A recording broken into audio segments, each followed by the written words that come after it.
Hello everybody, my name is Ratnos and welcome to This Week in Mythic Plus. This week's affixes are Bolstering, Quaking, Fortified, and of course, Tormented. It's not the greatest week to ever exist on the calendar. It's also not completely unplayable either by any stretch. The biggest piece of advice that I have, well, really for any Quaking week, and everybody should have these, but I continue to see people who don't have one of these, it's actually pretty life-changing, is to have a Quaking weak aura. So I'll put one in the description below, but what this thing does, oops, I typed quacking instead of quaking, is it'll put a bar at the top of your screen, and the way that Quaking works is that every 20 seconds the game will randomly decide if there is or isn't going to be a quake. Those are the only times that quakes can happen, and they happen, I think, a little bit more than half of the time. Every 20 seconds, a coin weighted towards yes, I think, although I actually don't know what the chances are, gets flipped. So a weak aura like this can be really helpful to plan out stuff like, hey, should we shroud now? Or, oh, there's a quake in 2 seconds. All right, let's wait and see if we get the quake or not, right?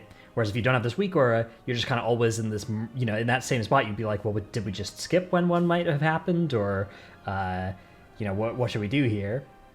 Similarly, it's also really good for casters and also for melee, trying to figure out, like if you can pre-position, make sure you're not going to get overlapped by Quake, and if you stop yourself from casting, that'll be really helpful for you too. There's another weak aura, I'll put both of these in the description below.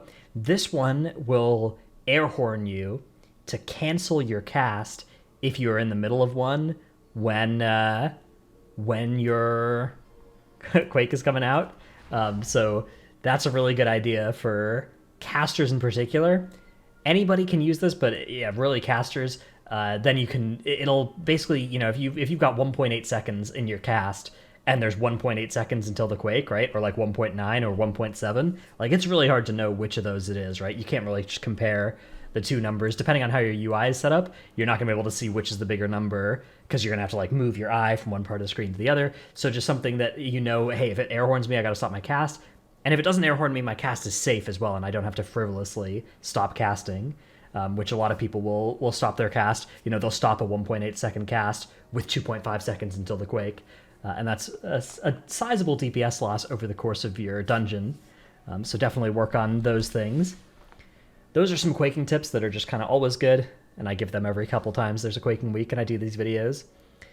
The Bolstering combo with Quaking is not the especially harsh part. The harsh part are these two interactions. It is the Bolstering Fortified that makes a lot of trash pulls really dangerous towards the end and really beefy if you misallocate your damage. And then the Quaking Sagadon interaction is also pretty nasty. So that is something to watch out for if you are pulling Sagadon. If you're not pulling Sagadon, which some groups elect to do, it's a pretty high-level strategy, but it is something that can be done in a lot of dungeons, especially. It can be done. It is way more risky than just pulling and killing Sagadon, but that does remove the difficulty of getting gripped in with the Quake and everything like that. It does add difficulty to the last boss fight, though. You don't want to be cleaving people with your Quakes during a last boss fight with Sagadon active, so you can think about that option, but it's not something I would necessarily recommend. Okay, so yeah, those are the hard parts this week. In terms of dungeons, they're all sort of like, there's not really any bolstering disasters this expansion. You obviously have to make sure you're thinking about it, right? Like groundskeepers will bolster, although tormented mobs don't get bolstered, so you can always pull groundskeepers onto tormented mobs and still get some efficient cleave while doing that, so be aware of those. Also be aware of this first. If you're still doing the Spite Claws, which my no skips route does, you can get my routes in the description below. They're on Raider.io every week. These do bolster, so you got to be really careful about. Sometimes groups will like to pull these two together and do a big lust or something. That's something you want to be careful of. Plaguefall, Slimes bolster, and in the last boss room, the Devoted, which everybody calls Devoted, but they're Devoted, will bolster, but they won't bolster Ichor Bileflesh. So it's actually not too worrying here, as long as you're keeping, a pack from bolstering an 100% HP pack that just got in combat with you. Sanguine Depth's not too bad with bolstering with default pulls. You got to be careful. I think the Sprites bolster, actually, now that I say that, I'm not 100% sure.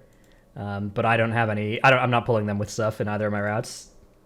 On the assumption they bolstered. Now, dude, now that I am recording this video, though, they only give one count. They shouldn't bolster, but I think they do. Spires, nothing too awful in here. Obviously, you can get Goliaths very bolstered if you're not careful, but just be careful. And, you know, Goliath with a couple extra stacks, just make sure you kick it, obviously, like always. Necrotic Wake, also not too bad. The problem in Necrotic Wake is if stuff is getting pulled because you're, like, a Quake is coming out and you pull some extra stuff, that's really, really something to be avoided. So, yeah, don't do that. Make sure you're planning for a Quake before it happens rather than after.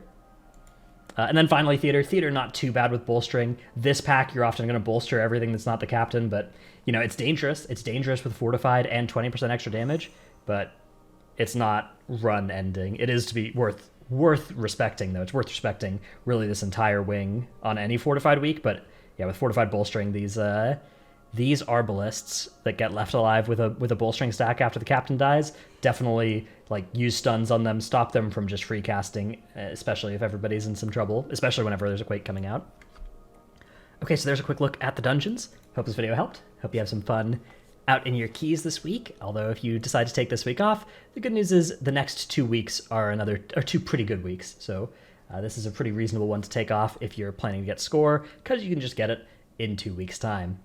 I hope the video helped. Thanks for watching. Check out my Twitch stream. Check out my video coming out in a couple hours when I open this vault. I'm recording this, 12 hours before this video comes out, but soon there should be a video of me opening all my vaults. I've been making those videos and they've been doing pretty well, so if that's something you're interested in, check them out. Yeah, thanks for watching. See you in the next one. Bye.